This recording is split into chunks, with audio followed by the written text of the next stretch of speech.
selain siapa? Rasulullah. Beliaulah orang yang paling paham tentang Al-Quran, karena Al-Quran itu Allah turunkan kepada Rasulullah. Beliau pasti memahaminya.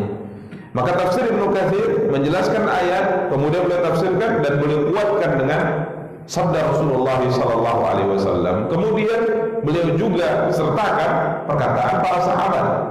Dan tidak ada orang setelah Rasulullah yang paling paham tentang Al-Quran kecuali para sahabat, karena mereka adalah orang yang langsung belajar dari orang yang paling paham tentang Al-Quran.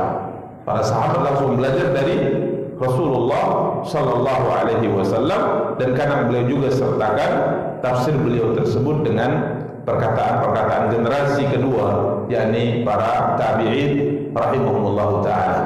Sehingga benar yang dikatakan Imam Suyuti rahimahullah, tidak ada sebuah karya penulisan tafsir dengan metode seperti ini sebelumnya.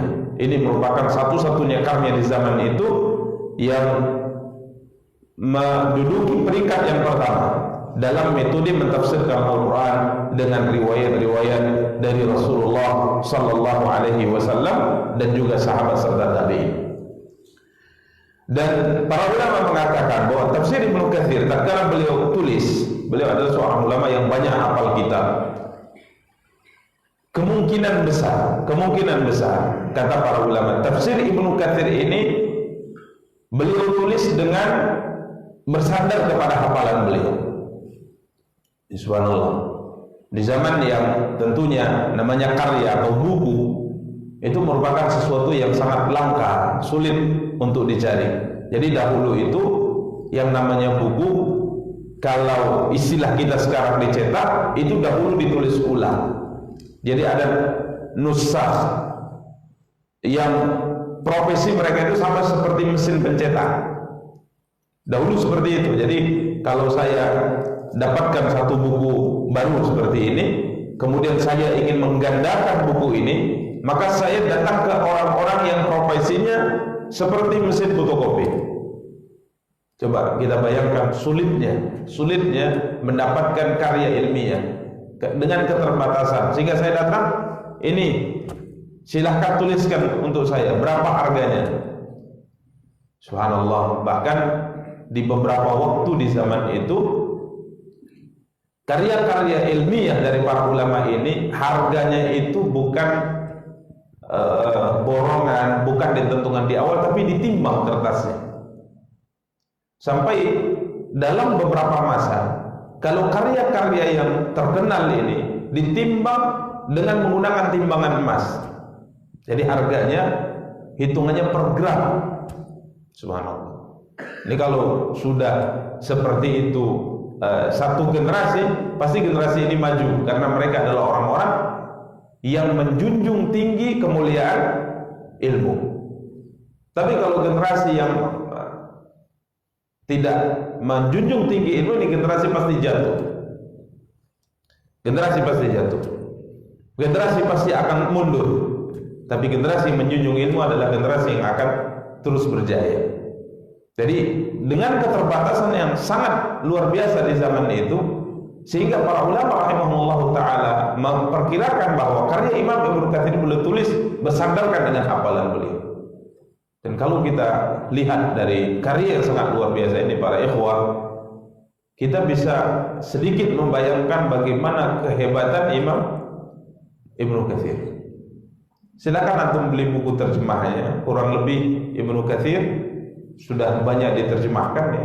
Ada yang 8 jilid ya, ada yang 10 jilid diterjemahkan. Kalau cetakan-cetakan dulu ya, cetakan-cetakan di masa orang-orang tua kita dulu yang Anda lihat, ini ada yang cuma 3 jilid karena tulisan atau cetakannya itu, tulisannya itu kecil. Jadi benar-benar di minimalis ya, artinya secukupnya berapa dicetak di dalam satu lembar dari kalimat-kalimat tersebut maka dicetak.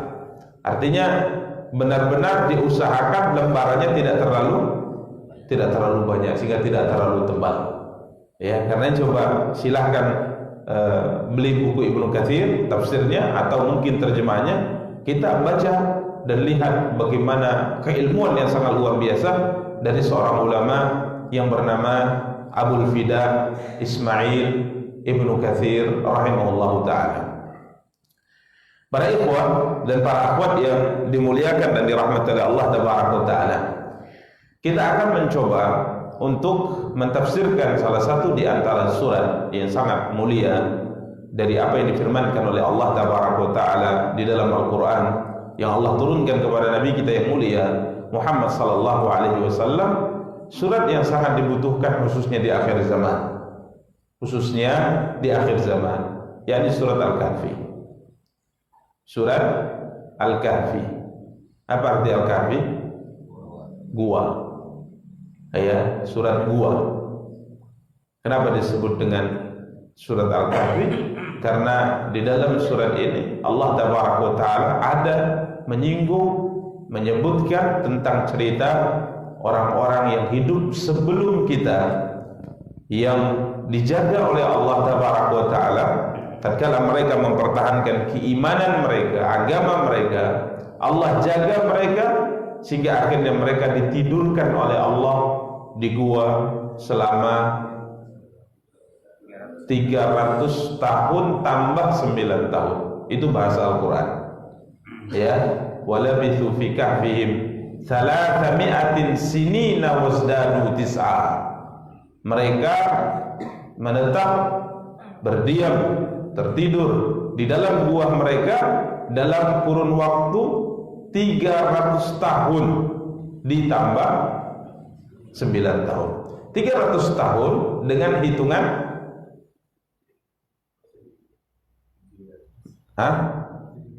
Masehi, dengan hitungan Masehi atau dengan hitungan hilal bulan. Sedangkan 309 tahun dengan hitungan Hijriah, ya, dengan hitungan Hijriah. Afwan, yang Masehi tadi dengan putaran matahari, ya, dengan putaran matahari hitungannya. Sedangkan yang 309 tahun itu dengan hitungan bulan, hilal. Nanti insyaallah akan kita sebutkan apa yang disebutkan Imam Ibnu Katsir. Sehingga nanti kita akan jelaskan dalam ayat tersebut bahwa Al-Quran ini memang datangnya dari Allah. Sehingga dari sisi perhitungan saja nggak ada yang meleset. Dari sisi perhitungan saja nggak ada yang meleset.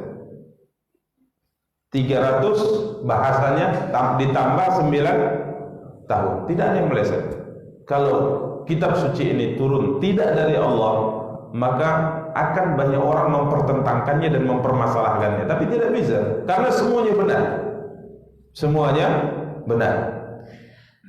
Sehingga surat ini dinamakan dengan surat Al-Kahfi. Kita akan coba untuk mentafsirkan surat ini dari karya Al-Imam Abul Fida Ismail Ibnu Katsir rahimahullah ta'ala.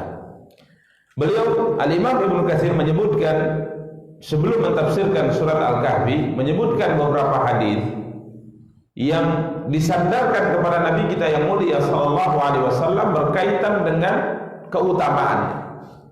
Jadi surat-surat Al-Quran itu kadangkala memiliki fadail. Fadail artinya keutamaan. Jadi ada beberapa surat yang punya keutamaan terkhusus. Walaupun semua surat Al-Quran punya keutamaan secara umum, karena ayat-ayat Al-Quran itu semuanya memiliki keutamaan. Hanya saja ada keutamaan khusus, seperti surat Fatihah. Ini ada keutamaan-keutamaannya. Surah Al-Baqarah ada keutamaan khusus yang dimiliki surah Al-Baqarah yang tidak dimiliki surah Fatihah. Ya, contoh surah Fatihah, di antara keutamaannya surat ini sangat baik untuk dijadikan metode pengobatan ruqyah. Jadi kalau kita sakit, maka metode terbaik yang pernah diingatkan oleh Nabi kita yang mulia sallallahu alaihi wasallam adalah membaca surat apa? Fatihah. Ini metode terbaik. Ya, metode terbaik. Ini surah Fatihah. Kemudian di antara keistimewaan surah Fatihah, dia merupakan satu-satunya surat dalam Al-Quran yang dijadikan oleh syariat kita sebagai penentu sah tidaknya salat kita. Ini keutamaan Fatihah. Jadi kalau kita salat dalam satu rakaat, dalam salat kita tidak membaca Fatihah, maka rakaat tersebut tidak sah. Satu-satunya surat dalam Al-Quran yang Allah tetapkan, yang disampaikan oleh Nabi sebagai penentu sah tidaknya salat kita. Kalau surat yang lain tidak ada. Surat Al-Ikhlas kah dia, surat An-Nas, surat Al-Alaq, surat Al-Lahab, semua surat tidak ada dijadikan sebagai timbangan sah tidaknya salat kecuali surat Fatihah saja. Ini di antara keutamaan surat Fatihah. Ya, di antara keutamaan surat Fatihah. Keutamaan yang dimiliki surat Baqarah ada yang dimiliki olehnya yang tidak dimiliki Fatihah. Contoh misalnya Nabi SAW bersabda bahwa surat Baqarah, surat Al-Baqarah adalah surat yang para penyihir, tukang sihir ini tidak bisa berhadapan dengan surat ini. Ya, surat Baqarah ini merupakan senjata utama bagi seorang muslim untuk melawan kejahatan tukang sihir. Karena Nabi SAW sampai berpesan, baca oleh kalian surat Al-Baqarah, baca surat Al-Baqarah, karena surat Baqarah ini merupakan surat yang para tukang sihir itu tidak mampu berhadapan dengannya. Artinya tipu daya apapun yang mereka lakukan, kalau kita membentengi diri kita dengan surah Al-Baqarah, maka insya Allah tipu daya mereka ini tidak akan pernah bisa menembus diri kita. Sampai-sampai Nabi SAW mengatakan, baca surah Al-Baqarah karena syaitan akan lari dari rumah apabila dari rumah kamu atau dari rumah seorang hamba apabila surat Al-Baqarah dibacakan di rumah itu. Ini keistimewaan Baqarah yang tidak dimiliki oleh Fatihah. Adapun keutamaan dan keistimewaan yang dimiliki surat Al-Kahfi akan disebutkan oleh Imam Ibnu Katsir rahimahullah. Kita akan bacakan. Yang pertama, beliau menyebutkan riwayat dari Imam Ahmad rahimahullah, dan riwayat ini juga semakna dengannya diriwayatkan oleh Imam Muslim rahimahullah taala. Nabi kita yang mulia sallallahu alaihi wasallam bersabda, man hafidha asyra ayatin min awwali suratil kahfi usima min fitnatid dajjal. Ini subhanallah keutamaannya. Nabi kita yang mulia sallallahu alaihi wa alihi wasallam bersabda, barang siapa yang menghafal 10 ayat pertama dari surat Al-Kahfi, usima minad dajjal, maka ia akan diselamatkan dari fitnah dajjal. Barang siapa yang menghafal 10 ayat min awal, yakni 10 ayat pertama dari surat Al-Kahfi, maka ia akan diselamatkan dari fitnah dajjal. Hadis sahih riwayat Imam Muslim. Para ikhwah, para akhwat yang dimuliakan dan dirahmati Allah, ini keutamaan yang tidak dimiliki oleh surat manapun dalam Al-Quran. Ya. Dalam sebagai riwayat disebutkan juga 10 ayat terakhir.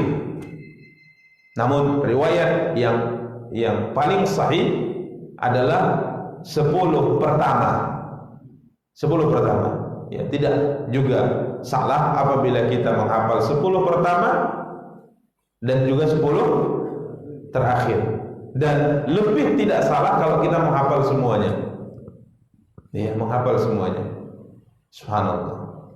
Para ikhwan dan para akhwat yang dimuliakan dan dirahmati Allah, tatkala kita membaca hadis yang mulia ini, kemudian kita mencoba untuk sedikit membaca tentang kedahsyatan atau kengerian yang sangat luar biasa di saat munculnya Dajjal, maka akan semakin kita paham begitu sangat luar biasanya surat Al-Kahfi. Para ikhwah dan para akhwat yang muliakan dan dirahmati oleh Allah, fitnah Dajjal itu bukan fitnah main-main. Bukan fitnah ringan, bukan fitnah biasa. Dia adalah fitnah besar. Sampai disebutkan tidak ada seorang nabi pun yang diutus oleh Allah ke muka bumi kecuali semuanya memperingatkan umatnya tentang fitnah Dajjal. Berarti fitnah ini terus diingatkan dari zaman Nabi Nuh sampai zaman Nabi kita yang mulia sallallahu alaihi wasallam. Ini menunjukkan fitnah Dajjal adalah fitnah yang dahsyat. Bahkan sampai-sampai dari zaman Nabi sallallahu alaihi wasallam sampai zaman kita, sampai hari kiamat nanti, setiap muslim dianjurkan untuk di akhir salat berlindung kepada Allah dari fitnah Dajjal. Berarti ini ngeri. Sama seperti kita diperintahkan berlindung dari api neraka setiap saat. Ini menunjukkan api neraka itu mengerikan.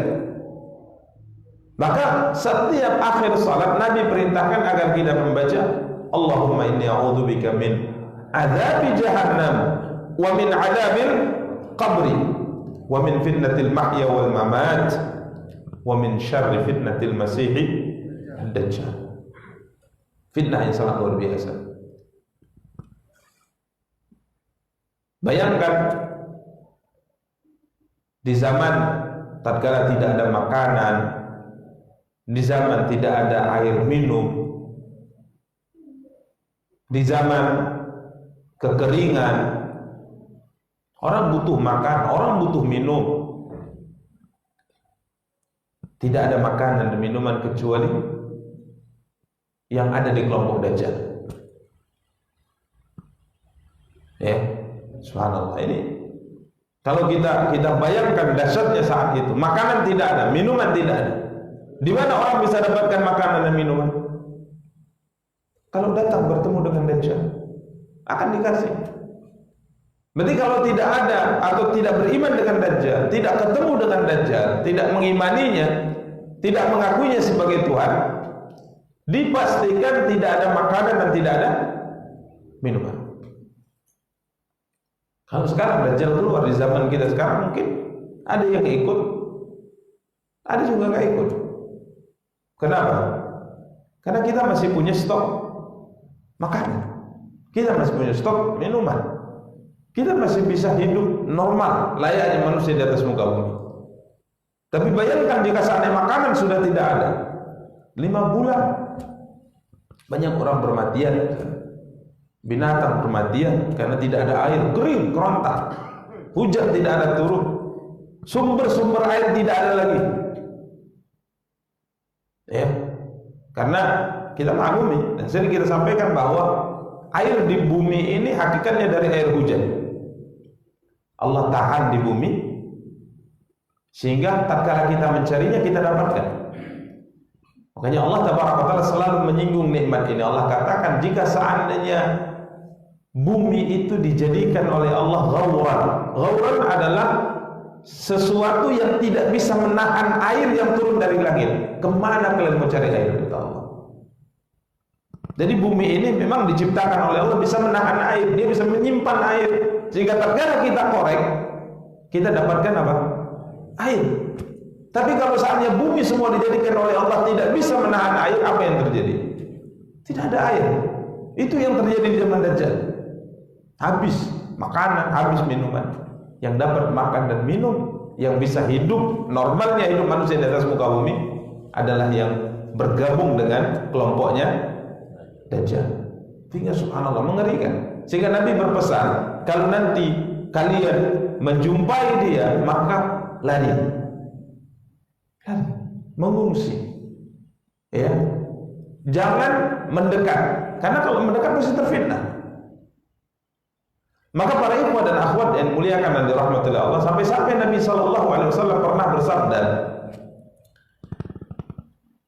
jika seandainya dia ini Dajjal ini keluar di saat aku masih hidup, kata Rasulullah, maka aku yang akan menghadapinya, kata Rasulullah. Namun jika seandainya Dajjal ini keluar sedangkan aku sudah tidak ada, kata Rasulullah, maka setiap jiwa muslim aku titipkan kepada Allah. Jadi beliau memasrahkan jiwa-jiwa yang beriman, umat beliau itu kepada Allah. Beliau titipkan kepada Allah. Artinya beliau minta kepada Allah agar menjaga, karena fitnahnya itu mengerikan. Fitnahnya itu sangat mengerikan. Dia bisa dengan izin Allah menurunkan air hujan, bisa menumbuhkan tumbuhan, bahkan bisa menghidupkan yang mati. Ini fitnah yang luar biasa. Ya. Karenanya tatkala Nabi kita yang mulia sallallahu alaihi wasallam bersabda, siapa yang menghafal 10 ayat dari awal surat Al-Kahfi, maka ia akan diselamatkan dari fitnah Dajjal. Kalaupun seandainya Dajjal keluar di zaman dia masih hidup, dia akan selamat dari fitnah Dajjal. Ini subhanallah, menghafal surat Al-Kahfi dengan sedikit pendahuluan bagaimana gambaran fitnah Dajjal, maka subhanallah kita akan tahu kedudukan surat Al-Kahfi. Makanya para ikhwah dan akhwat yang dimuliakan dan dirahmati Allah, hafallah, mencoba untuk menghafal ayat yang pertama sampai ayat ke-10, sampai firman Allah, "Idz awal fityatu ilal kahfi faqalu rabbana atina min ladunka rahmatan wa hayyi' lana min amrina rasyada." 10 ayat saja dari alhamdulillahilladzi anzala ala 'abdihi alkitaba wa lam yaj'al lahu 'iwaja sampai ini. Hafal ini 10 ayat pertama atau 10 ayat terakhir, atau hafal semuanya. Dan subhanallah, dari tingkatan menghafal beberapa ayat, karena ada ayat-ayat mungkin bagi sebagian orang susah menghafalnya gitu. Ya. Ada beberapa surat yang bagi beberapa orang susah menghafalnya. Tapi surat Al-Kahfi ini bagi semua orang adalah surat yang paling mudah menghafal. Jadi baca dan hafal 10 ayat pertama dari surat Al-Kahfi. Para ikhwan dan para akhwat yang dimuliakan dan dirahmati Allah, apa yang dimaksud dengan usima minad dajjal? Diselamatkan dari fitnah Dajjal. Apa maksudnya ini? Sebagian ulama mengatakan bahwa usima minad dajjal, diselamatkan dari fitnah Dajjal, kemungkinan yang pertama adalah ini memang kehendak Allah yang ingin Allah Taala berikan pada seorang hamba. 10 ayat pertama ini memang dengan sendirinya bisa menyelamatkan engkau dari fitnah Dajjal. Artinya yang penting kamu hafal, mau paham atau tidak paham tentang makna atau pesan yang disampaikan oleh 10 ayat pertama di surah Al-Kahfi, yang penting kamu hafal, kamu akan diselamatkan. Ini keajaiban dari 10 ayat ini. Yang penting hafal, pasti engkau akan diselamatkan. Cara Allah nanti menyelamatkan kamu, bagaimana caranya, penting kamu hafal, engkau akan selamat. Sebagian ulama mengatakan yang dimaksud dengan usima, diselamatkan dari fitnah Dajjal, tatkala engkau memahami, dari engkau baca, engkau pahami artinya, maka ini secara otomatis akan membentuk keimanan. Ini akan membentuk keimanan. Sehingga Anda tahu, kita tahu, yang membacanya, menghafalnya dan memahaminya, mempelajari, kita tahu hakikat kehidupan ini. Dan kita tidak akan tertipu dengan fitnah Dajjal. Ini makna yang kedua. Dan makna ini merupakan syarah penjelasan dari banyak para ulama. Jadi maksudnya menghafal di sini maksudnya menghafalnya dan memahami maknanya, sehingga 10 ayat pertama ini akan membentuk keimanan di dada kamu.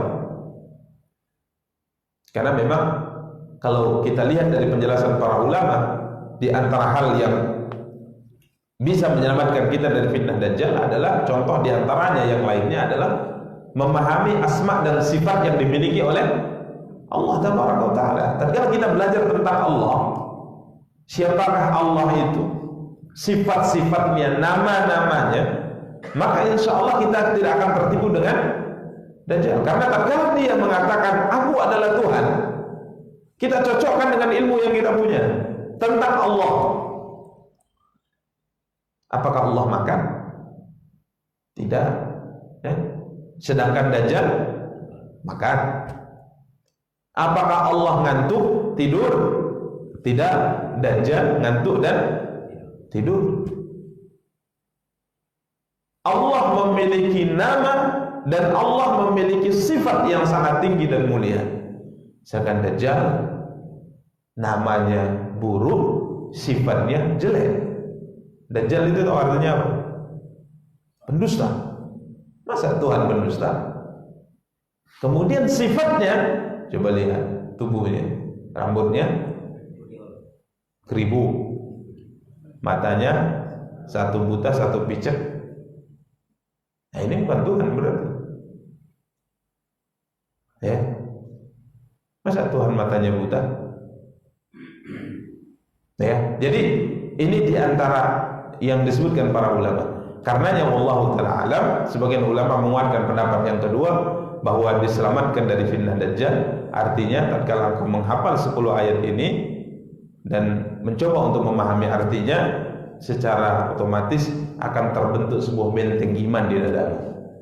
Sehingga tatkala Dajjal itu keluar, kamu jadikan ini sebagai panduanmu, sehingga dengan iman yang ada di dadamu ini engkau bisa diselamatkan oleh Allah dari fitnah Dajjal. Maka kita sampaikan pada para ikhwan dan akhwat yang dimuliakan dan dirahmati oleh Allah, hafal, baca, hafal dan berusaha memahami.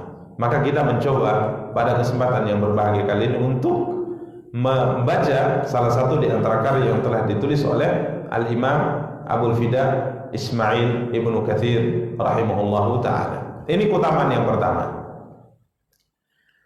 Keutamaan yang kedua yang disebutkan oleh Imam Ibnu Katsir rahimahullahu ta'ala,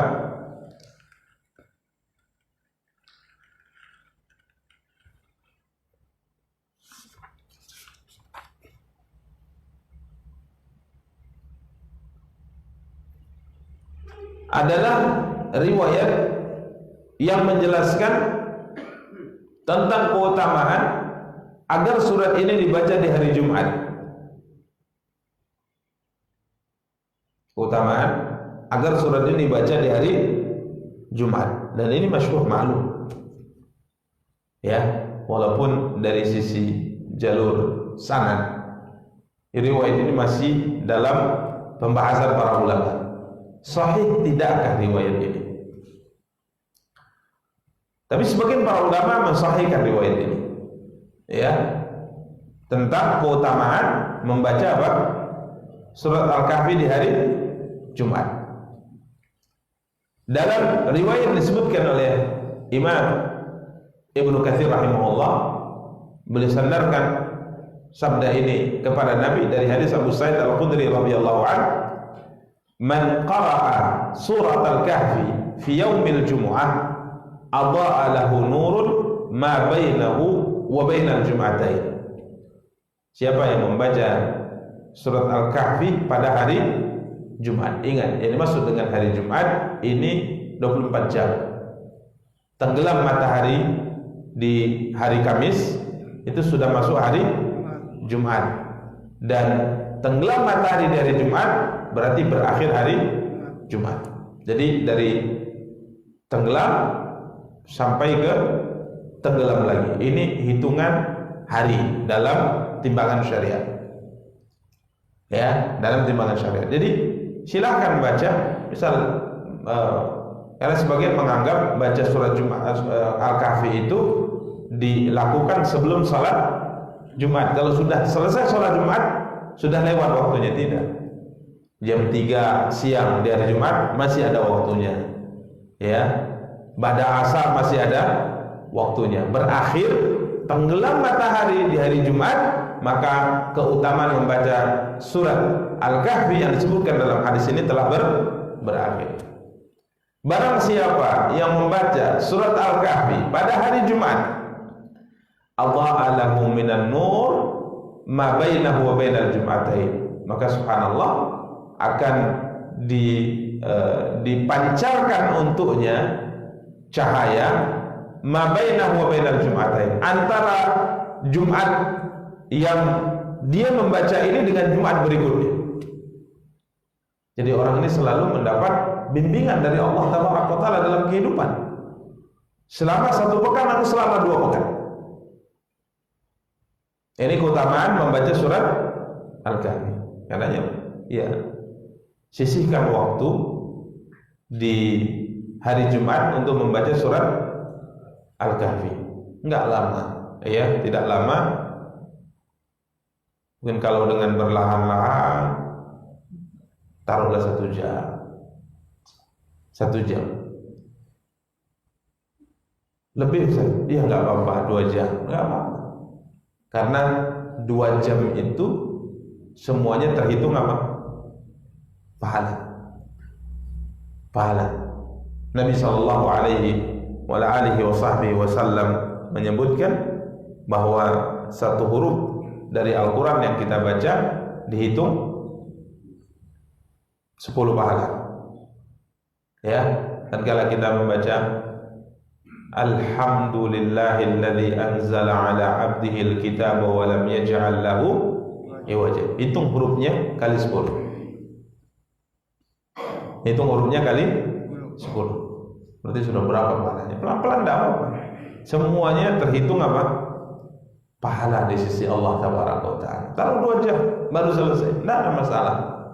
Atau baca pagi karena mungkin kesibukan kita sangat luar biasa, ya, baca dia di pagi hari misalnya sekian lembar, nanti di siang hari sekian lembar, di sore hari sekian lembar, tidak ada masalah, yang penting dibaca.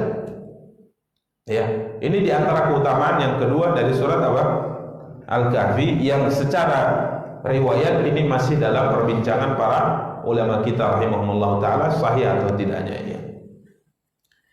Kemudian para ikhwah dan para akhwat yang dimuliakan dan dirahmati Allah, kita akan coba untuk mulai membaca dan menjelaskan surat yang mulia ini dari karya Imam Abul Fida Ismail bin Katsir rahimahullahu taala. Allah Taala berfirman, A'udzu billahi minasyaitonir rajim. Bismillahirrahmanirrahim. Alhamdulillahilladzi anzala ala 'abdihil kitaba wa lam yaj'al lahu 'iwaja qayyiman liyunzira ba'san shadidan min ladunhu wa yubashshiral mu'minina alladhina ya'maluna as-salihati anna lahum ajran hasanah. Para ikhwah dan para akhwat yang dimuliakan dan dirahmati Allah, tatkala kita membaca dan mendengarkan Al-Qur'an, maka coba hadirkan hati kita bahwa kita sedang membaca firman Allah. Yang kita baca ini firman Allah. Ini bukan perkataan biasa. Yang Allah katakan, jika seandainya firman ini kami turunkan ke gunung, maka gunung akan hancur karena takut kepada Allah. Ini subhanallah. Ini ayat firman Allah luar biasa. Jibril turun membawa ayat ini dan membacakannya, menyampaikannya kepada siapa? Rasulullah sallallahu alaihi wasallam. Alhamdulillahilladzi anzala ala 'abdihil kitaba wa lam yaj'al lahu 'iwaja. Yang artinya segala puji bagi Allah. Alhamdulillah. Segala puji bagi Allah. Alladzi anzala ala 'abdihil kitab, yang telah menurunkan kepada abdihi, kepada hambanya Alkitab, yang telah menurunkan kepada hambanya Alkitab. Yang dimaksudkan yang telah menurunkan kepada hambanya, maksudnya Muhammad. Jadi segala puji bagi Allah yang telah menurunkan kepada Muhammad Alkitab, maksudnya Al-Quran, maksudnya Al-Quran, ya, subhanallah. Segala puji bagi Allah yang telah menurunkan kepada hambanya, yakni Muhammad, Alkitab, yakni Al-Quran. Para ikhwan dan para akhwat yang dimuliakan dan dirahmati oleh Allah, Imam Ibnu Katsir berkata, sebelum kita lanjutkan, walam yaj'al lahu 'iwaja, Yang mana walam yaj'al lahu iwaja ini adalah keistimewaan Al-Quran, keistimewaan daripada syariat yang dibawa oleh Nabi SAW. Ini nanti kita akan jelaskan. Yang pertama, Imam Ibnu Katsir mengatakan, tatkala Allah berfirman alhamdulillah, segala puji bagi Allah. Ini banyak sekali ayat yang dibuka dengan pujian kepada dirinya. Sampai surat pembuka dalam kitab suci kita Al-Quran, Allah berfirman alhamdulillahi rabbil alamin. Apa pesan yang bisa kita pahami dari ayat-ayat tersebut? Pesannya adalah bahwa Tuhan kita Allah Tabaraka wa Ta'ala, Dia Subhanahu wa Ta'ala adalah zat yang suka untuk dipuji. Maka beri pujian sebanyak-banyaknya kepadanya. Puji Dia, karena Dia suka dipuji. Ini harus kita pahami. Jadi di antara sifat yang dimiliki oleh Allah, Dia yuhibbul hamda. Allah itu suka dipuji. Maka puji Dia dengan sebaik-baiknya dan sebanyak-banyaknya. Dia suka dipuji. Setelah minum, alhamdulillah. Setelah makan, alhamdulillah. Bahkan setelah buang hajat, keluar kita dari WC, apa ucapan kita? Alhamdulillahilladzi, segala puji bagi Allah, alladzi anhaba 'anil adha wa 'afani. Setelah buang hajat, keluar kita dari WC, setelah selesai buang hajat, kita mengatakan segala puji bagi Allah yang telah menghilangkan dariku kotoran dan memberikan kepadaku keselamatan. Subhanallah. Coba bayangkan jika seandainya kotoran itu dia bisa keluar dari kita, apa yang terjadi? Hah? Berapa juta pun antum akan bayar untuk mengeluarkan kotoran itu. Ini karunia Allah. Tatkala Allah berikan itu, maka puji Dia, karena Dia suka dipuji. Karena yang pernah kita sebutkan, hatta Nabi Allah Daud alaihissalam, disebutkan oleh Nabi sallallahu alaihi wasallam tentang keistimewaan Nabi Daud. Ya, dia adalah hamba yang senantiasa bersyukur kepada Allah dan memuji Allah. Kemudian Nabi SAW mengatakan, sesungguhnya Allah ridha kepada hamba, ridha. Antum mesti, atau kita mesti memikirkan dengan baik tentang makna Allah ridha kepada seorang hamba. Kita kalau sudah ridha kepada istri kita, berarti kita sangat mencintai istri kita. Apapun yang dia minta, insya Allah kita kasih. Coba bayangkan kalimat Allah itu sangat ridha dengan seorang hamba yang kalau dia selesai makan, selesai minum, dia membaca apa? Alhamdulillah. Karena memang pujian itu paling disukai oleh Tuhan kita. Maka pujilah Dia dengan pujian yang baik, dan pujilah Dia dengan pujian yang sangat banyak. Sehingga Abdullah bin Umar, tatkala beliau minum air, satu gelas, itu minumnya berkali-kali. Berkali-kali beliau minum, agar berkali-kali juga beliau bisa menyebut Alhamdulillah. Karena memang Tuhan kita, salah satu di antara sifatnya adalah suka dipuji, dan layak Tuhan kita suka dipuji, karena memang Dia berhak untuk dipuji. Lalu kita kenapa mau dipuji? Kita tidak layak dipuji. Yang layak dipuji adalah Allah. Karena Allah mengatakan Alhamdulillah. Ya, Alhamdulillah bukan pujian, tapi artinya segala puji. Karena beda ya, dengan menggunakan alif lam, ada al-nya, dengan kalau al-nya dibuang, hamdu. Kalau al di sini berarti semua pujian, segala pujian itu hanya milik siapa? Milik Allah Subhanahu wa Ta'ala. Jadi ini baik untuk direnungkan bahwa ayat-ayat diawali dengan banyak ayat yang diawali dengan pujian-pujian kepada dirinya subhanahu wa ta'ala. Ini bisa kita tarik kesimpulan bahwa dia sangat suka dipuji, karenanya dia memuji dirinya subhanahu wa ta'ala. Tatkala dia berfirman, segala puji hanya milik Allah, segala puji bagi Allah, artinya dia sedang memuji dirinya subhanahu wa ta'ala. Karenanya Al-Imam Ibnu Katsir berkata,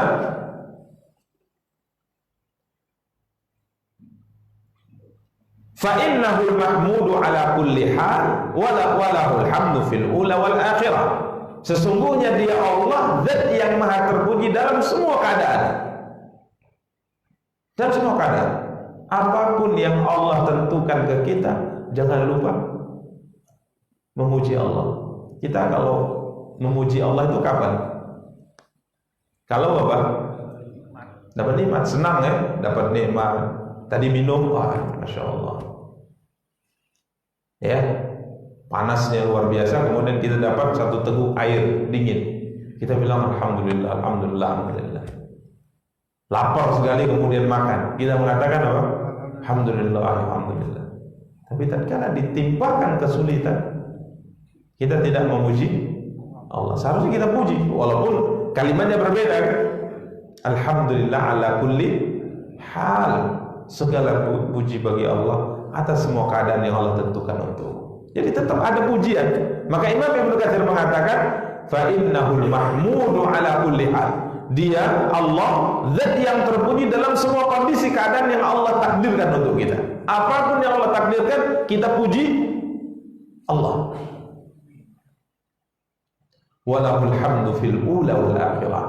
Dan miliknya pujian baik dunia maupun akhirat. Subhanahu wa ta'ala.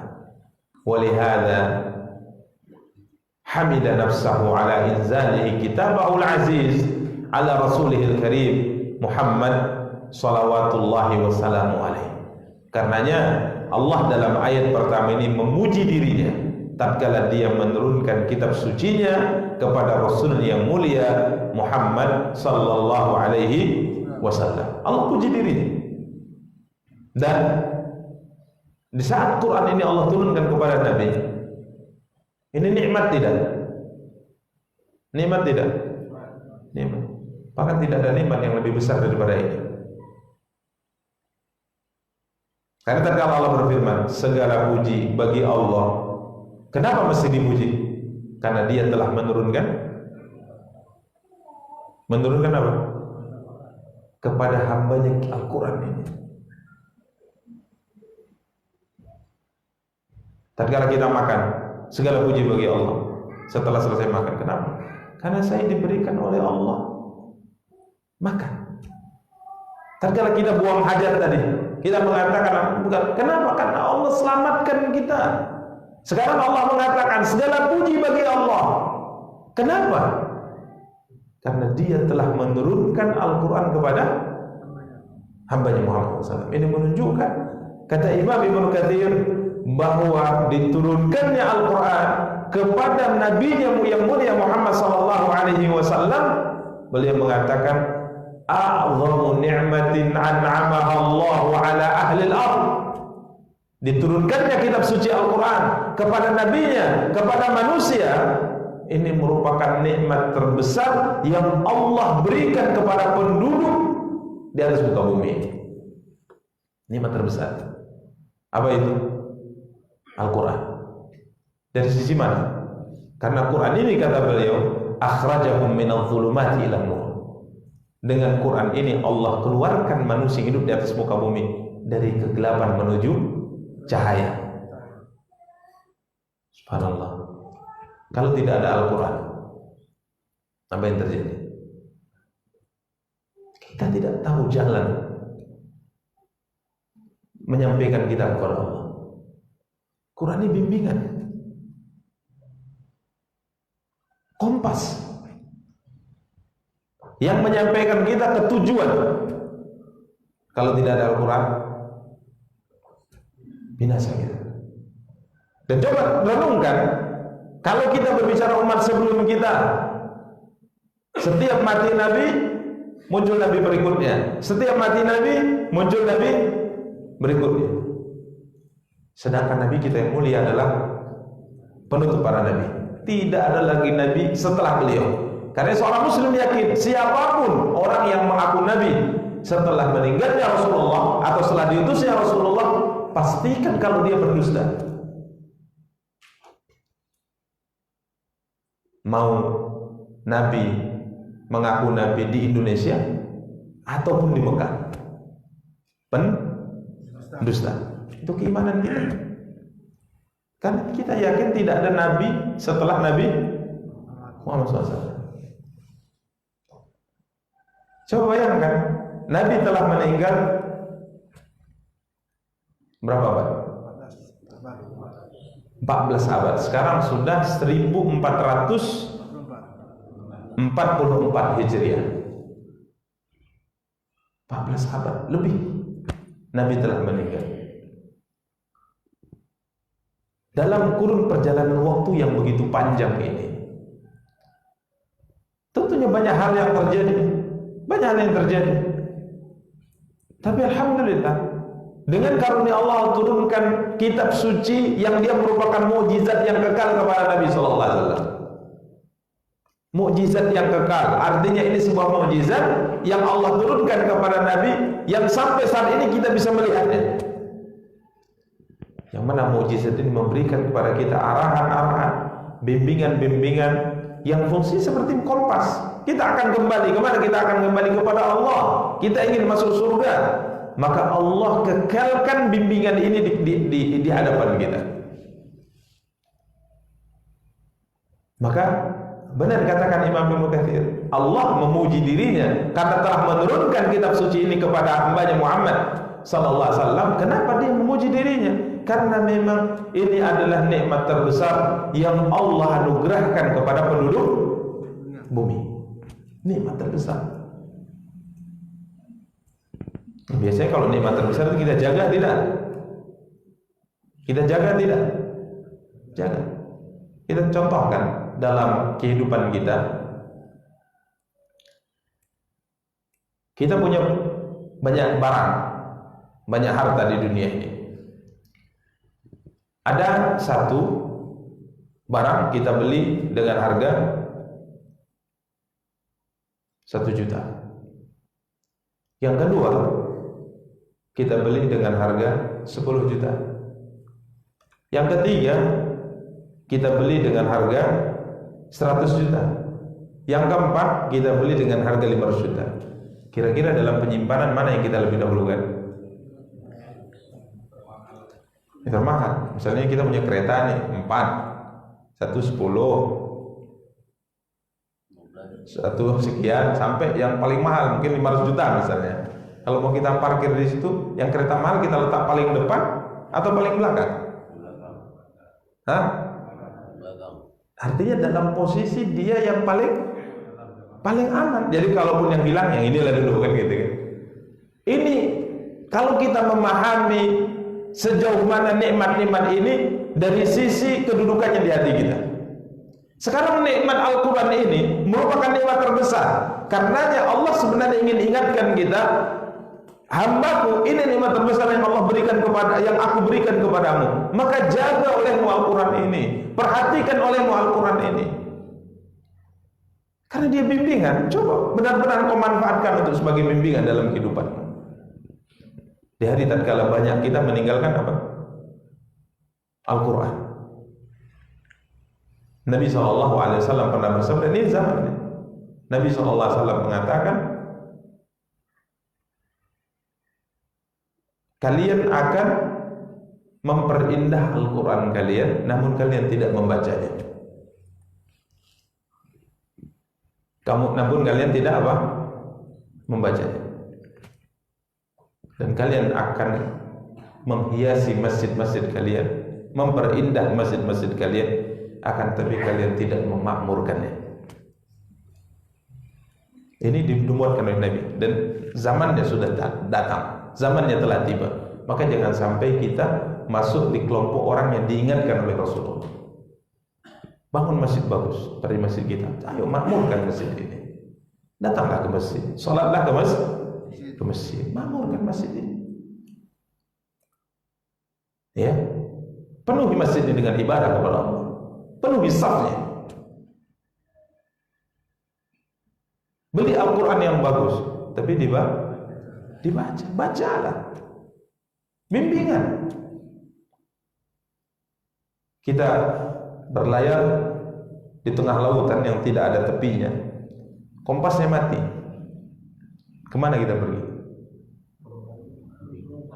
Terombang ambing, nggak tahu mana arah.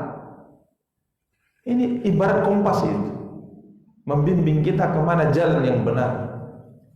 Dan semua kita pasti akan menuju satu titik yang sama, kembali kepada Allah. Kalau ada yang mau tak kembali, nggak mungkin. Semuanya pasti akan kembali ini. Tinggal berangkatnya kapan kan nggak ada yang tahu. Tapi semua akan kembali. Dan alhamdulillah kompasnya itu nggak satu. Kalau kompasnya satu rebutan kita kan. Semua kita punya kompas itu. Ayo belajar. Membimbing kita jalan kembali kepada siapa? Kembali kepada Allah. Maka ini nikmat terbesar, nikmat terbesar. Ya. Alhamdulillahilladzi anzala ala 'abdihil kitab. Segala puji bagi Allah yang telah menurunkan kepada hambanya. Maksudnya Muhammad sallallahu alaihi wasallam. Al-Kitab maksudnya Al-Quran. Kalau sebagian mengatakan, kenapa Ustaz bisa ditafsirkan Alkitab ini maksudnya Al-Quran? Bukankah Alkitab itu juga ada Taurat dan Injil? Para ikhwah, ini di antara keistimewaan bahasa Arab. Tatkala Allah menyebutkan Alkitab menggunakan alif lam, berarti ada yang dimaksudkan di situ. Ada yang ditentukan oleh Allah di situ. Alkitab kalau dengan menggunakan alif lam maksudnya adalah Quran. Hambanya maksudnya adalah Muhammad karena idhafah. Ya. Karenanya ini juga menjelaskan kepada kita bahwa terjemah itu tidak bisa terjemahan secara harfiah. Tapi terjemahan itu mesti diikut sertakan dengan penjelasan tafsir para ulama. Segala puji bagi Allah yang telah menurunkan kepada hambanya Al-Quran, yakni kepada Muhammad sallallahu alaihi wasallam Al-Quran. Kemudian Allah Taala melanjutkan firman-Nya, "Wa lam yaj'al lahu 'iwajan qayyima." Ini keistimewaan Al-Quran, keistimewaan syariat. Allah berfirman, "Wa lam yaj'al lahu 'iwajan," dan Allah tidak mengadakan kebengkokan di dalamnya. Qayyimah. Qayyimah artinya sebagai bimbingan yang lurus. Jadi Quran dijadikan oleh Allah sesuatu yang tidak ada kebengkokan di dalamnya. Dan sebagai qayyimah, sebagai bimbingan yang lurus. Ini keistimewaan Al-Quran. Para ikhwah dan para akhwat yang dimuliakan dan dirahmati oleh Allah. Sebagian para ulama mengatakan, walam yaj'al lahu iwaja, tidak ada syariat yang dijelaskan Quran yang bengkok. Maksudnya tidak benar. Maksudnya tidak adil. Tidak ada.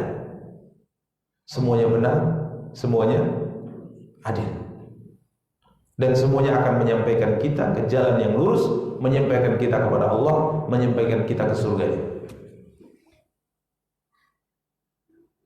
Sebutkan ke kita dalam Al-Quran bimbingannya itu bengkok, tidak benar.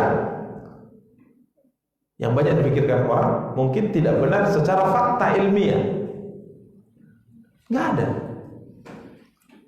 Kita tadi sempat singgung terkait dengan hitungan 300 tahun ditambah 9 tahun. Secara fakta ilmiah setelah dihitung benar. Ya, iwaja, walam yaj'al lahu iwaja. Kemudian syariat dalam Al-Quran ini semuanya tidak ada bengkok. Artinya semuanya mengandung unsur keadilan dengan sempurna. Semuanya baik, tidak ada yang salah. Ini jaminan Allah terhadap Al-Quran. Sebutkan ke kita syariat yang ada di dalam Al-Quran yang mengandung unsur kezaliman. Tidak ada. Sebutkan. Tentang apa? Banyak orang mengatakan pembagian harta warisan tidak adil. Karena pembagian harta warisan itu di mana? Di Quran. Terjadi kasus di zaman Rasulullah. Mereka bertanya tentang bagaimana cara membagi harta warisan. Karena di zaman sebelum Islam, bagi harta warisan itu terserah mereka. Istri kadang-kadang tidak dikasih. Anak perempuan kadang-kadang tidak dikasih. Abang paling tua diambilnya semuanya, terserah saya. Maka mereka bertanya tentang bagaimana harta warisan kepada Rasulullah. Maka Allah membagi harta warisan langsung dengan firman-Nya. Langsung turun ayat kepada Nabi membagi bagaimana harta warisan, bagaimana cara membagi harta warisan. Jadi membaginya itu, yang membaginya, yang menentukan si fulan ini dapat sepersekian, si fulan dapat sepersekian. Siapa yang bagi? Allah. Bukan Nabi yang membaginya. Apalagi kita, bukan. Allah yang membaginya. Jadi kalau seandainya Anda tidak terima dengan bagian itu, berarti Anda akhirnya tidak terima dengan bagian Allah. Contoh misal, istri dapat 1/8 kalau suami punya anak. 1/8 kalau suami punya anak. Layakkah istri ini mengatakan, wah, sedikit kan saya dapat? Ya kalau mau protes-protes sama Allah, Dia yang menentukan bagian kamu. Ataukah bolehkah orang mengatakan, banyak kali bapak kita karena dia dapat 1/6, orang tua kita dapat 1/6. Yuk, kata istri, enak kali bapak dapat 1/6, wong saya hidup bertahun-tahun dengan dia. Bapak duduk santai di rumah dapat 1/6, enggak mungkin lah, kurangilah. Yang mengatakan si bapak ini atau ibunya dapat 1/6 dari harta warisan anaknya, siapa yang mengatakan begitu? Allah, bukan yang lainnya. Hatta Nabi kita juga yang tidak ikut serta dalam menentukan bagian ini. Allah yang mengatakan anak dapat berapa, istri dapat berapa, bapak kandung, ibu kandung kalau masih hidup dapat berapa. Dan kalau ahli waris ini di tingkatan yang pertama tidak ada, maka waris ini jatuh ke tingkatan yang kedua, begitu seterusnya. Siapa yang menentukan ini semua? Allah. Lalu kita tidak ridho dengan keputusan Allah. Allah yang menentukan. Sebagian mengatakan perempuan dapat 1 bagian, laki-laki dapat 2 bagian. Tidak adil. Karena biasanya adik-adik kita yang perempuan, kakak-kakak kita yang perempuan mengatakan, "Wah, enak kalian aja ya." Nah, enak kalian aja. Bapak waktu sakit kami yang ngurus. Betul nggak itu? Fakta nggak itu? Fakta. Tapi kita laki-laki juga harus paham. Kewajiban untuk mengurusi ayah dan ibu kita adalah kewajiban kita laki-laki, bukan perempuan. Ini banyak dilupakan. Dan sebenarnya logika nggak mereka protes? Logika juga. Karena kita, ayah kita sakit, ibu kita sakit, kita nggak acuh. Yang acuh perempuan ini. Tanggung jawab kita. Karena adik kita, kakak kita ini kalau sudah menikah, ketaatan terbesar setelah Allah dan Rasulnya adalah ketaatannya kepada suaminya. Kewajiban kita. Tapi tatkala kita berbicara tentang syariat warisan, memang itu yang sudah ditentukan oleh Allah. Laki-laki dapat 1 bagian, perempuan laki-laki dapat 2 bagian, perempuan dapat 1 bagian. Tapi coba renungilah hikmah di balik ketetapan ini. Karena Allah mengatakan walam yaj'al lahu iwaja. Allah tidak jadikan bengkokan dalam Al-Quran. Tidak ada yang tidak benar, tidak ada yang salah, tidak ada yang tidak adil. Tidak ada yang menyesatkan dalam Al-Quran. Tidak ada yang tidak sesuai dengan fakta. Ini Al-Quran. Walam yaj'al lahu iwaja. Renungi di balik kenapa laki-laki dapat 2, perempuan dapat 1. Renungilah di balik itu. Kita akan mengatakan subhanallah. Ini memang syariat turun dari siapa? Dari Allah Tabaraka wa Ta'ala. Bukan main-main syariat ini. Ya. Dan begitu juga dengan yang lain. Ya, begitu juga dengan yang lain. Kalau kita mau satu persatu syariat, keistimewaannya, keutamaannya, latar belakangnya, dampaknya kalau ditinggalkan, ini subhanallah luar biasa syariat. Nikmat terbesar yang Allah turunkan kepada manusia. Anzala ala abdihil kitab. Demikian para ikhwah dan para akhwat yang dimuliakan dan dirahmati Allah. Kemudian Allah mengatakan qayyiman, ay mustaqiman, bimbingan yang lurus. Dijamin oleh Allah kalau kamu menjadikan Quran ini sebagai panduanmu dalam kehidupan Anda, pasti akan sampai ke surga Allah. Ini jaminan. Kalau kita sampingkan Al-Quran, nah ini bahaya. Jadikan ini panduan, karena Allah berjanji, ini ayat, ini surat, ini Quran, ini kitab suci membimbingmu ke jalan yang lurus. Makanya para ikhwan dan para akhwat yang dimuliakan dan dirahmati Allah Tabaraka wa Ta'ala, ini yang benar-benar dipahami oleh sahabat, oleh tabi'in, oleh atba'ut tabi'in, oleh orang-orang saleh. Bimbingan mereka adalah Al-Quran. Makanya hari-hari mereka pelajari, hari-hari mereka baca adalah Al-Quran. Oh, kalau gitu saya nggak boleh baca berita. Boleh, tapi jangan berita dibaca setiap saat. Quran tidak dibaca kecuali di bulan Ramadan. Di bulan, ayo pelajari Al-Quran. Ini bimbingan kita. Kalau kita tahu hakikat kehidupan yang kekal abadi adalah akhirat, kita akan tahu sejauh mana fungsi dan manfaat Al-Quran ini. Allah katakan dari sisi hukumnya, syariatnya tidak ada yang bengkok. Kemudian dia adalah jaminan yang akan menyampaikan kalian ke jalan yang lurus, menyampaikan kalian kepada Allah Tabaraka wa Ta'ala. Demikian para ikhwah dan para akhwat yang dimuliakan dan dirahmati oleh Allah Tabaraka wa Ta'ala. Mungkin hanya ini dapat kita sampaikan pada kesempatan yang berbahagia kali ini, dan insyaallah pada pertemuan yang akan datang kita akan jelaskan keistimewaan Al-Quran yang lainnya. Liyunzira ba'san syadidan min ladunhu wa yubashshiral mu'minina alladziina ya'maluna as-salihati anna lahum ajran hasanah. Demikian para ikhwan dan akhwat yang dimuliakan dan dirahmati oleh Allah. Kalau ada mungkin pertanyaan, 1-2 pertanyaan kita persilahkan. Wassallallahu ala nabiyina Muhammadin wa ala alihi wa sahbihi tabi'in wa akhiru da'wana alhamdulillahi rabbil alamin. Silakan. Ada semua mana yang lebih utama membaca surat Al-Kahfi dengan surat Yasin? Baik. Para ikhwan dan para akhwat yang dimuliakan dan dirahmati oleh Allah Tabaraka wa Ta'ala, sebagaimana kita jelaskan tadi bahwa Al-Quran memiliki keutamaan secara umum. Artinya Fatihah sampai An-Nas ini sama memiliki keutamaan itu.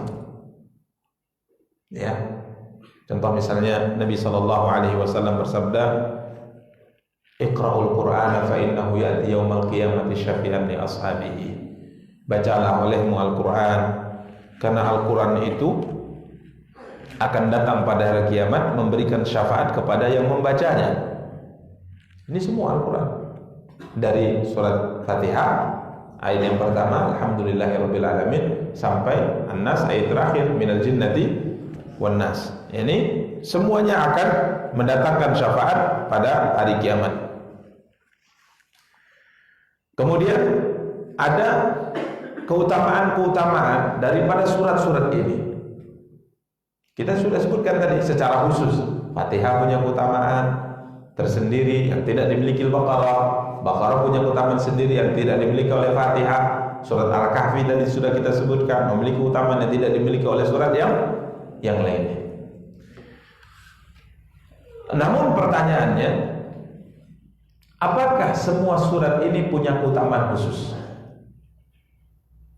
Dari Al-Fatihah sampai An-Nas. Apakah setiap suratnya punya keutamaan khusus? Jawabannya tidak, Pak. Tidak. Jadi tidak semua surat punya keistimewaan khusus. Tidak semua surat. Makanya para ulama ahli tafsir, di antaranya Imam Abul Fida Ismail bin Katsir rahimahullah, tatkala menyebutkan tafsir, kalau ada riwayat yang menjelaskan tentang keutamaan surat yang akan ditafsirkan, beliau akan sebutkan penjelasan tentang riwayat yang menjelaskan tentang keutamaan surat ini, keistimewaannya, disebutkan riwayat tadi. Dan subhanallah, kalaupun ini tidak semua ada ya, tidak semua ada riwayat keutamaan surat-surat tertentu ini secara khusus, kalaupun ada riwayat yang menjelaskan tentang keutamaan surat-surat ini secara khusus, surat-surat secara khusus, kadang-kadang riwayatnya belum tentu sahih. Belum tentu sahih. Seperti Imam Ibnu Katsir rahimahullah, salah satu di antara jasa beliau, beliau sebutkan keutamaan surat yang kadang-kadang masih diperdebatkan sahih tidaknya, tapi kadang beliau sebutkan yang sahih dan yang tidak sahih. Salah satu di antara jasa beliau yang tidak sahih disebutkan, dan penyebutan tersebut dengan menggunakan sanad. Ini subhanallah. Ini di antara jasa Imam Ibnu Katsir. Jadi menggunakan sanad. Sanad itu apa? Para ulama ahli hadis mengatakan sanad itu adalah silsilatur rijal al-musilah lil matan. Sanad itu adalah mata rantai manusia, artinya nama-nama orang yang akan menyampaikan kita kepada sabda Rasulullah. Bahasa kita apa? Misalnya ada berita, penukilnya. Ini ada berita terjadi sesuatu, siapa yang menyampaikan kita kepada penukil pertama, maka ini yang masuk sanad. Maka subhanallah, setiap riwayat disebutkan dari masa Imam Ibnu Katsir telah menceritakan pada kami si fulan, telah menceritakan kepada kami si fulan, dari sahabat sampai ke sahabat Rasul. Ini namanya sanad. Subhanallah, beliau sebutkan sanad ini. Dan salah satu di antara keistimewaan agama kita, sanad ini memang diperhitungkan untuk memastikan perkataan itu benar sabda Rasulullah. Sehingga kalau si fulan misalnya, ada salah satu di antara orang yang menukil berita dari Nabi tadi, hadis tadi, kiranya pendusta, otomatis hadis tersebut ditolak. Karena bisa saja dibuat-buat. Makanya orang-orang yang dikatakan para ulama ini orang yang terpercaya, ini orang yang kuat dari sisi hafalan, itu memang orang yang tidak diragukan lagi. Sampai ada seorang ulama berangkat untuk menuntut ilmu, jalan kaki berhari-hari melewati padang pasir, sampai di tempat dekat gurunya yang mau dituju, ulama yang mau dituju. Kiranya ulamanya tadi, guru yang mau diambil ilmunya tadi, punya ternak unta. Dia panggil untanya, tengoknya kok nggak ada makanan di tangannya. Kalau kita panggil ayam, ker gitu ya.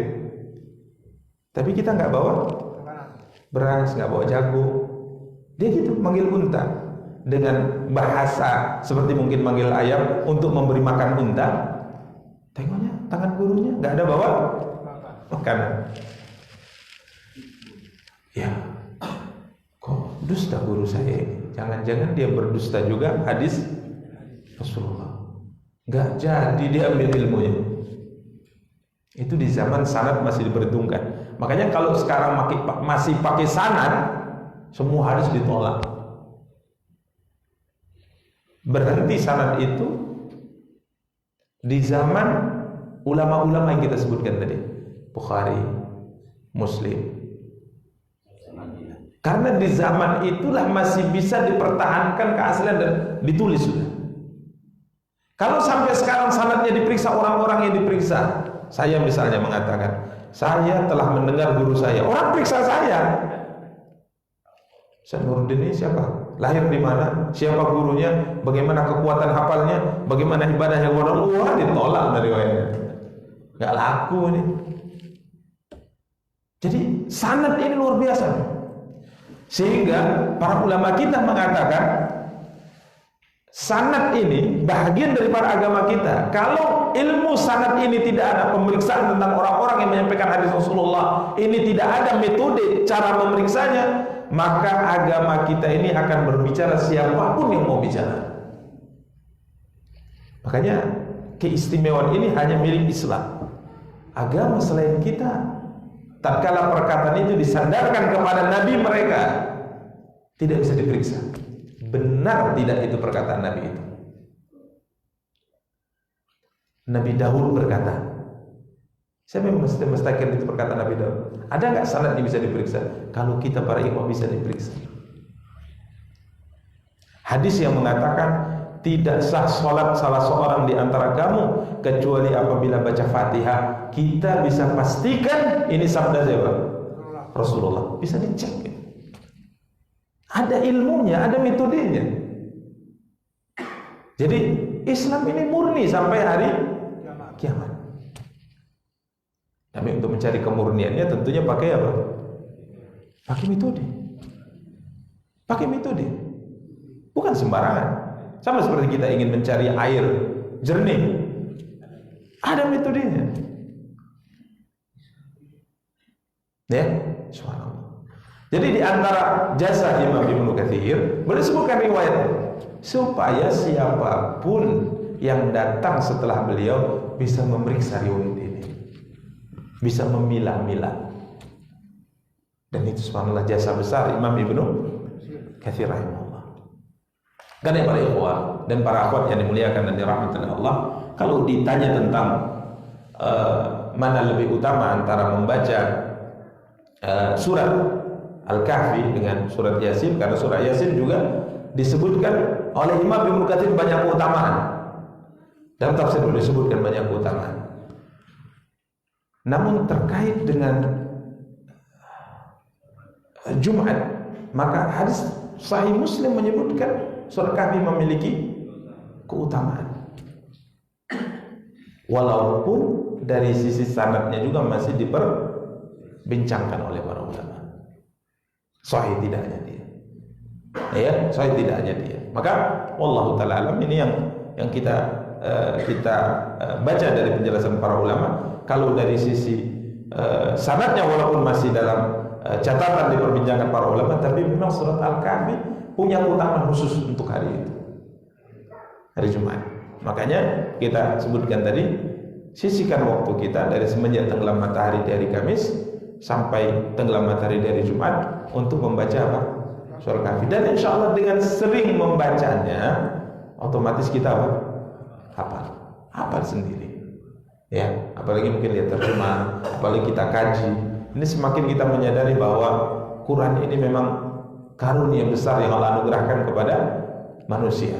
Quran ini merupakan karunia besar yang Allah anugerahkan kepada manusia. Bahkan keajaiban Al-Quran itu sebenarnya lebih hebat daripada tongkatnya Nabi Musa.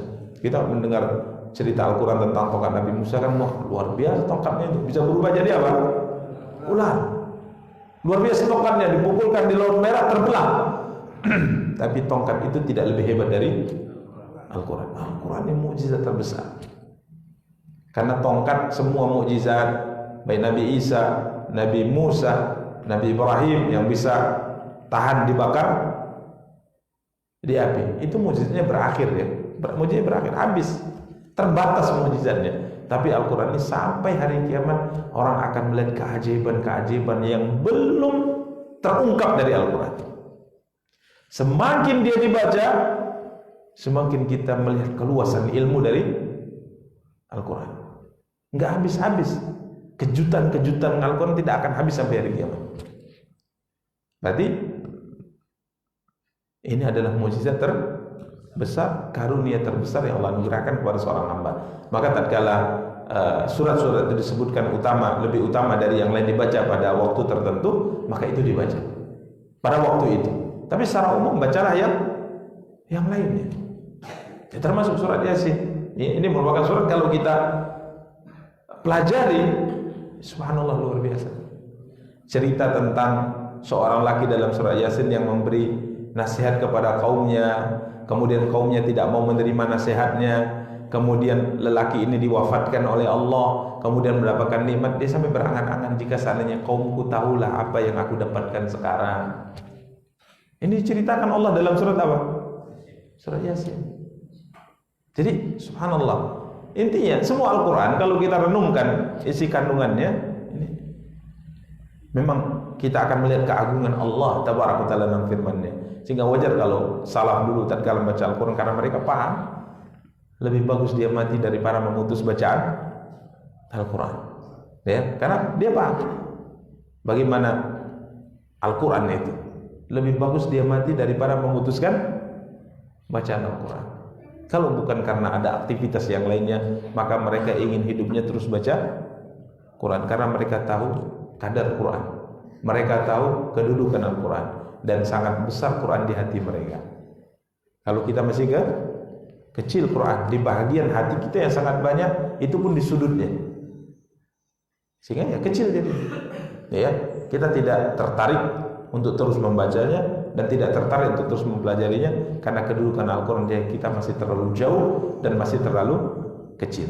Wallahu ta'ala a'lam wa a'lam. Mungkin hanya ini dapat kita sampaikan, semoga ada faedahnya. Kita cukupkan, kita tutup dengan doa kafaratul majlis. Subhanakallahumma wa bihamdika, asyhadu an la ilaha illa anta, astaghfiruka wa atubu ilaik. Wassalamualaikum warahmatullahi wabarakatuh.